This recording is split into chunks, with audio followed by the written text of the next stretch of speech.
My mother-in-law sent me a helpful recipe video. When I played it, I realized she recorded it in my own kitchen.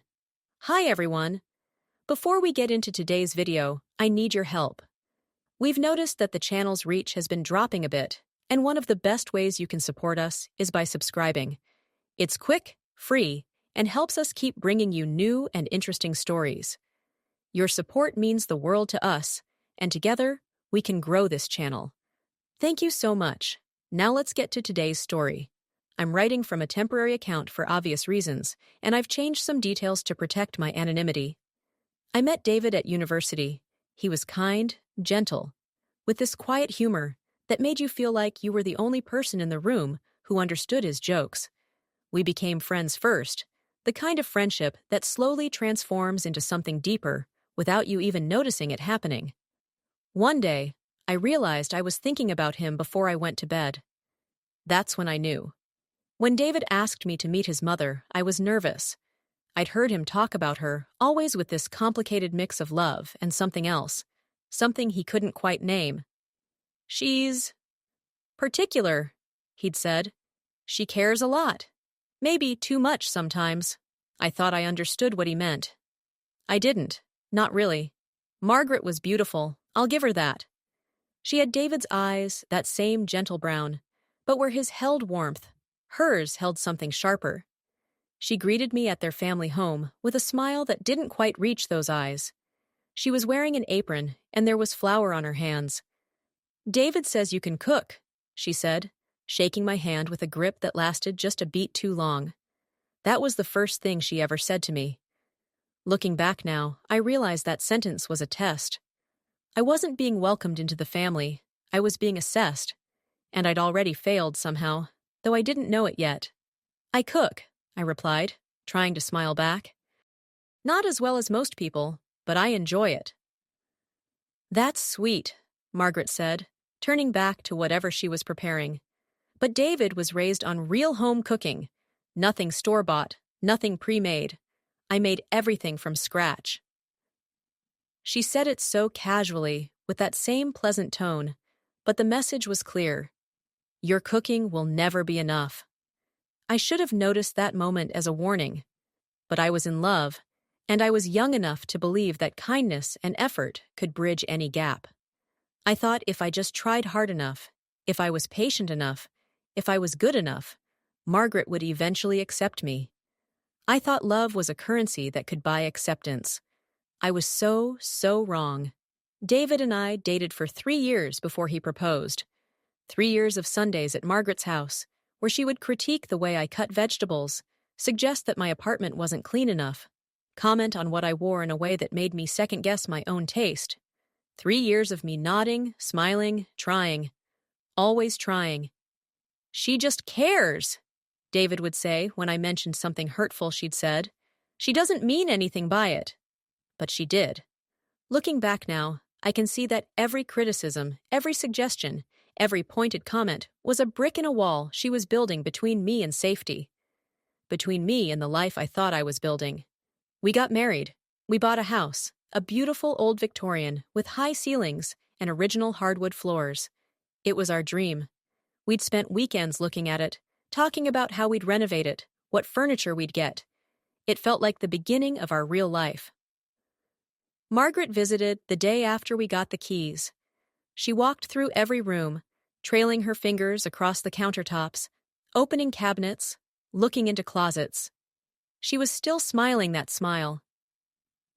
It's charming, she said, though you'll probably need to fix the kitchen. It's quite small. Our kitchen was actually spacious. I'd checked the measurements 3 times before we made an offer. And the master bedroom gets such an odd amount of light. You might want to get blackout curtains, for sleeping, you know. She knew where we slept. She knew about our bedroom light. That's when I first started to feel it, a low-level discomfort, like an itch I couldn't quite reach. Something was off about Margaret's knowledge of our space, of our lives. She would mention things that neither David nor I had told her. She knew we'd had Thai food for dinner on Tuesday, even though we hadn't mentioned it. She knew that David had gotten angry at a coworker and yelled at him, something David hadn't even told me about fully.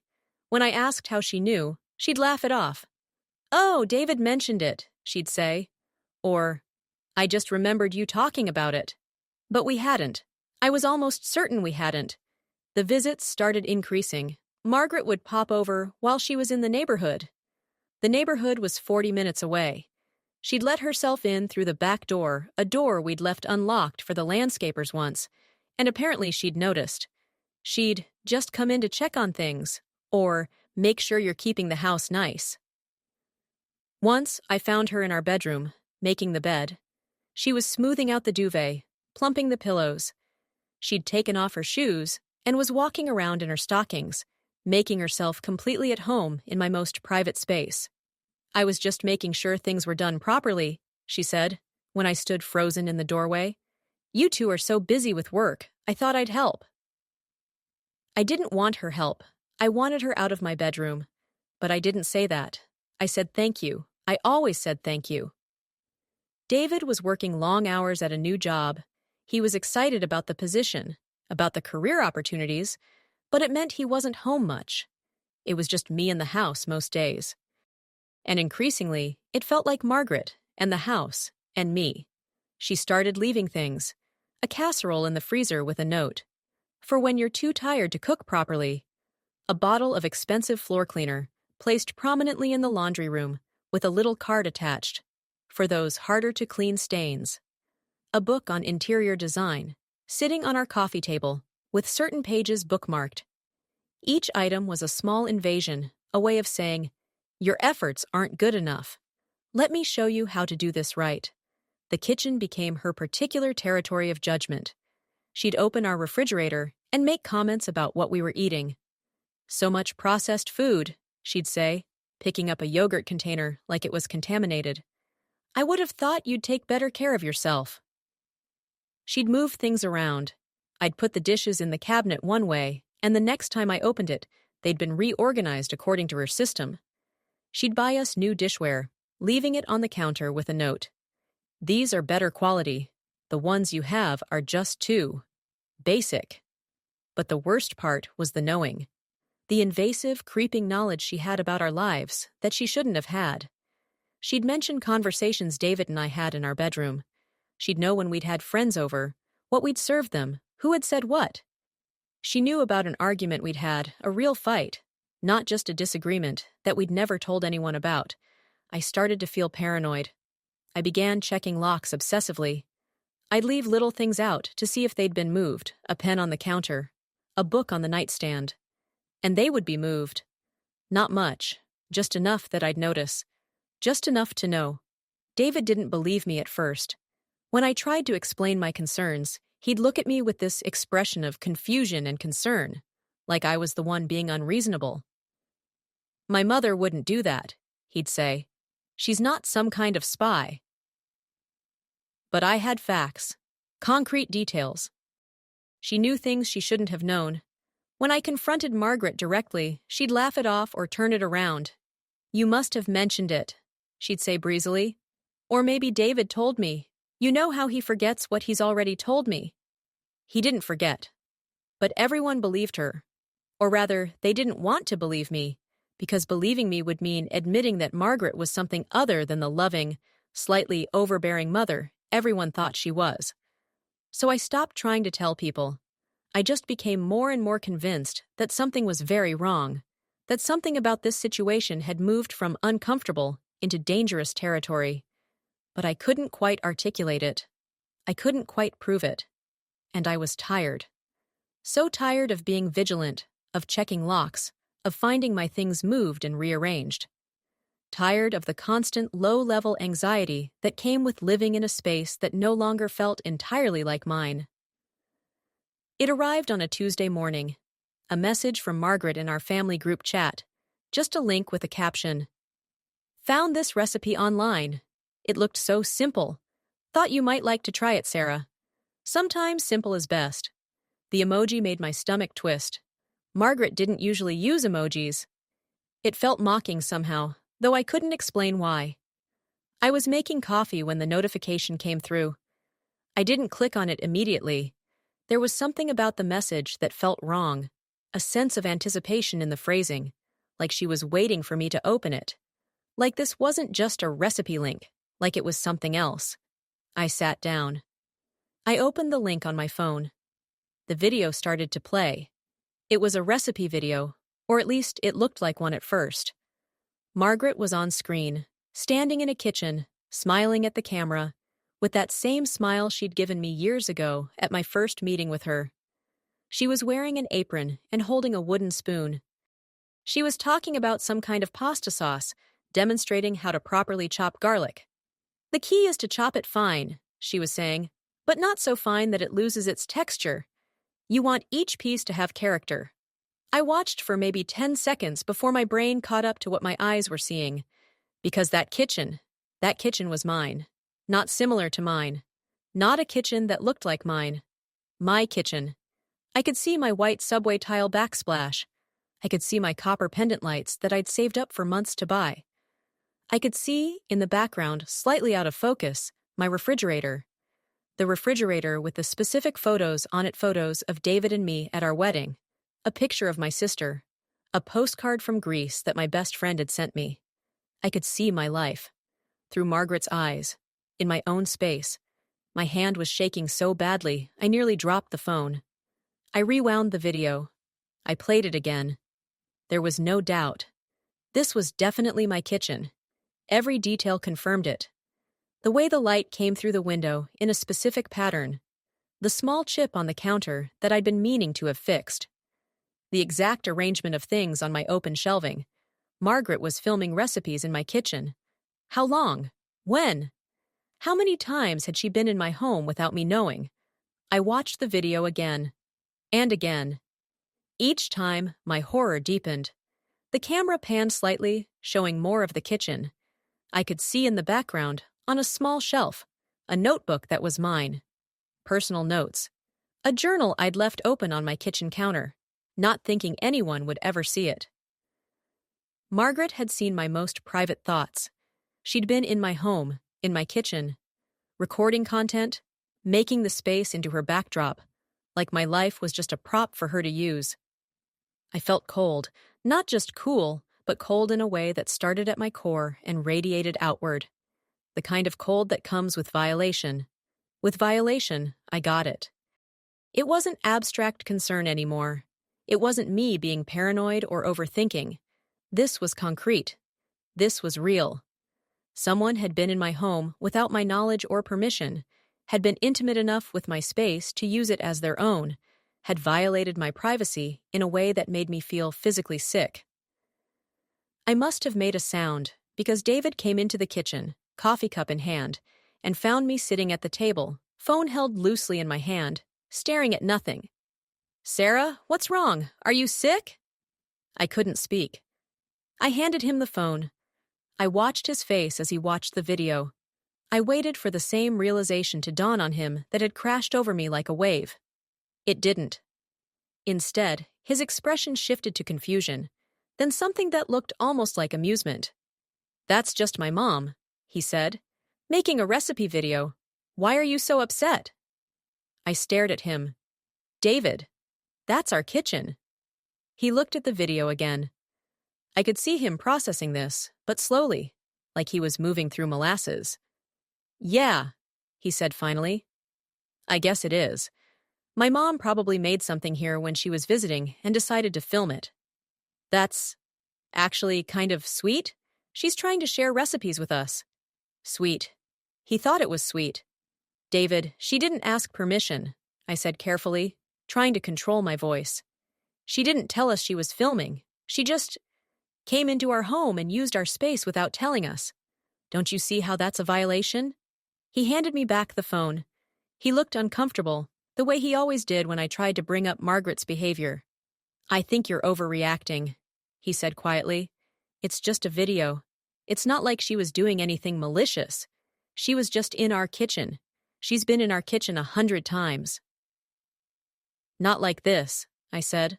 "Not filming without asking. Not using our space and our things as a backdrop for her content. David, she's been in our home without us knowing how many times. She knows things about our lives that we've never told her. Don't you think that's strange? Don't you think that's wrong? He set down his coffee cup. His jaw tightened in that way it did when he was shutting down emotionally. My mother wouldn't do that, he said, and it was the same thing he'd said 100 times before. I think maybe you need to talk to someone. This isn't normal, Sarah, being this suspicious, this paranoid about my mom. There it was. The thing he always did. Instead of engaging with what I was saying, instead of considering that maybe, just maybe, his mother was behaving inappropriately, he turned it around. He made my valid concerns into a character flaw of mine. I was paranoid. I was suspicious. I was the problem. I felt something crack inside my chest. I called Margaret. I was shaking when I dialed her number, my heart pounding in my ears. David left the room. He couldn't even stand to be in the same space as me when I was upset about his mother. That's how deep the denial went. She answered on the third ring. Her voice was bright, cheerful. Sarah, hi honey. Did you see the video? I thought about you when I was making that sauce. I remember you mentioning how much you struggled with garlic. I had never mentioned struggling with garlic. I was almost an expert with garlic. I roasted whole bulbs, minced it fresh, knew exactly how to balance its flavor in a dish. But this was classic Margaret taking something I didn't say and treating it as a fact, her version of reality replacing my own. Margaret, I need to ask you something, and I need you to be honest with me. There was a pause. I could hear her shifting on the other end of the line, the sound of her sitting down, settling in for what she probably assumed would be a difficult conversation that she could easily manipulate. Of course, honey. What is it? How many times have you been in our house without telling us, without asking permission? Another pause. Then, her voice shifted. It became lighter, almost playful. Oh, Sarah, is this about the video? David said you might make a fuss about it. David had called her. He'd warned her that I was upset. My own husband had called his mother to warn her that I might confront her about violating my privacy. It's not about making a fuss, I said, and I could hear the anger in my own voice now, cold and sharp. It's about you entering my home without my knowledge or permission. It's about you filming in my kitchen, using my things as props. It's about you having information about my life that I never gave you. How long has this been going on, Margaret? How often have you been in my home? She laughed. It was a sound that made my skin crawl. Oh, sweetheart, I'm David's mother. I don't need permission to check on my son's well-being. It's not your son's well-being you're checking on, I said. It's my personal space, my privacy. Margaret, you've been in my home without permission. You've looked at my things. You know details about my life that I never told you. I think, Margaret said, and now her voice had lost all pretense of sweetness, that you're being very ungrateful. I've done nothing but try to help you, to guide you, to make sure you're taking care of my son properly. There it was, the real Margaret, the one that lived under the carefully constructed facade of the helpful mother. I don't need your help, I said quietly. I need you to respect my privacy. I need you to stop entering my home without permission. I need you to... She hung up on me. I stood there in my kitchen, phone still pressed to my ear, listening to the dial tone, and I felt something shift inside me. Some final piece of patience, of tolerance, of the person I'd been trying so hard to be for the sake of family harmony, just crumbled. David came back into the kitchen about 10 minutes later.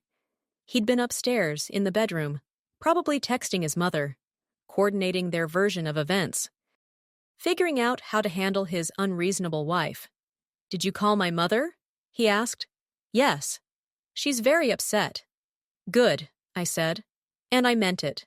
We sat across from each other at the kitchen table, the same table Margaret had probably judged for being the wrong style, the wrong color, the wrong size. David looked at me like he didn't recognize me, and I looked back at him and realized I didn't recognize him either. Or rather, I was finally seeing him clearly, and what I saw was a man who would always choose his mother over his wife. A man who would call his mother to warn her before he'd stand up for me. A man who thought my violation was something I was overreacting to. "I think you need to leave," I said. He blinked at me. "What?" "You heard me. I think you should go stay with your mother for a while. I need to think about what I want to do here." "Sarah, you're being crazy." "Don't," I interrupted. "Don't call me crazy. Don't dismiss me. Don't make this about me being unreasonable. I just found out that your mother has been in my home without permission.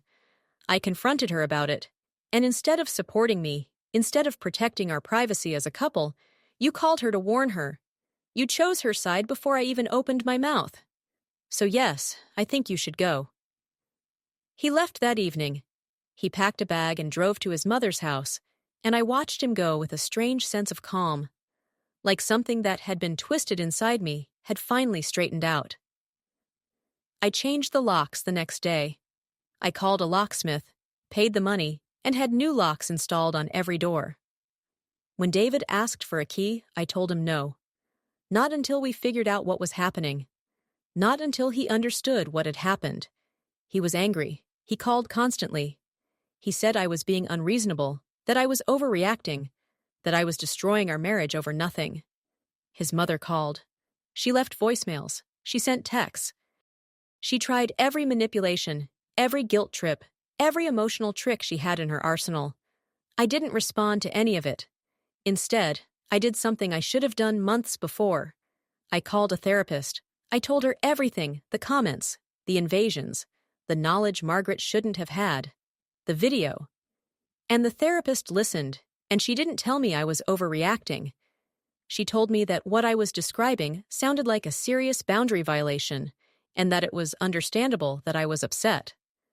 She also asked me some hard questions about my marriage, about why I'd tolerated all of this for so long, about why I'd made myself small and accommodating to someone who was clearly taking advantage of that. I didn't have good answers. Over the next week, David came to the house multiple times. He'd stand outside, asking me to open the door. I'd make him stay in the living room. He'd apologize for not believing me, but his apology came with caveats. He still didn't think his mother had done anything that terrible. He still thought I was overreacting. He still wanted everything to go back to normal. "I can't go back," I told him. "I can't go back to living like my home isn't mine, like my privacy doesn't matter. I can't go back to being dismissed and invalidated every time I try to express a legitimate concern. That's what's broken our marriage, David. Not me changing the locks. That's just me protecting myself." He left. He went back to his mother's house. Margaret started showing up. She'd knock on the door, and I wouldn't answer. She'd call my work. She'd send text messages. She'd show up at the grocery store when I was shopping. She couldn't stand that I'd stopped being the convenient, accommodating woman she'd been systematically dismantling over the years. And then, something unexpected happened. David showed up at my house with his mother. They both stood on the porch, and Margaret was crying. Real tears, or at least very convincing ones. "Sarah," she said, when I finally opened the door, just barely, just enough to see them. "I owe you an apology. I've realized that I've overstepped. I shouldn't have come into your home without asking. I was trying to help, but I went too far." It was the most shocking thing she'd ever said to me. For a moment, I thought maybe she'd actually had some kind of realization. Maybe David had finally talked to her. Maybe there was a path forward. Then she smiled. That smile, the one that didn't reach her eyes. "But I'm sure you were overreacting just a little bit, weren't you?" she continued. "It was just a video. I wasn't trying to hurt you. I just wanted to share recipes. I think maybe we both said some things we didn't mean, and now we can move past it." She was rewriting history. She was already minimizing what she'd done, already positioning herself as the victim, already working on making me the bad guy for not accepting her non-apology. I looked at David, standing next to her. He looked exhausted and caught between two women. He looked like someone who didn't want to make any more difficult choices. "I don't think I can do this," I said quietly. Not to Margaret. To David. He knew what I meant. My marriage ended 3 months later. We tried counseling, but David wouldn't engage with his own patterns. He wouldn't acknowledge the ways he'd enabled his mother's behavior.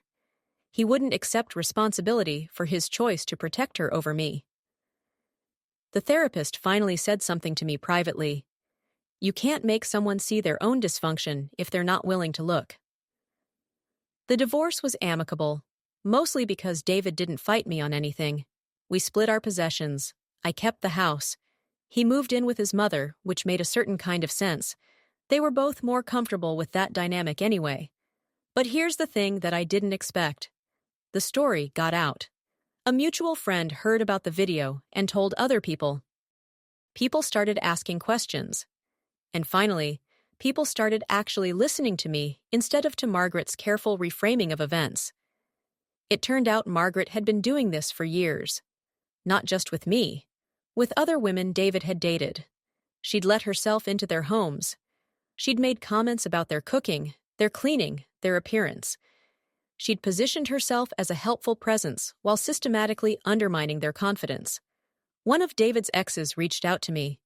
She'd heard about the video situation and wanted to tell me her own story. It was eerily similar. Margaret had been in her apartment too. She'd done the same things, made the same invasive comments. When more than one woman came forward, people finally started taking it seriously. Margaret's reputation shifted. She went from being the overbearing but well-meaning mother to that woman who violated people's privacy and manipulated her son. She lost friends. People who'd once welcomed her at dinner parties stopped inviting her. Social groups that she'd been part of for years distanced themselves from her. And David. David finally had to confront what his mother actually was.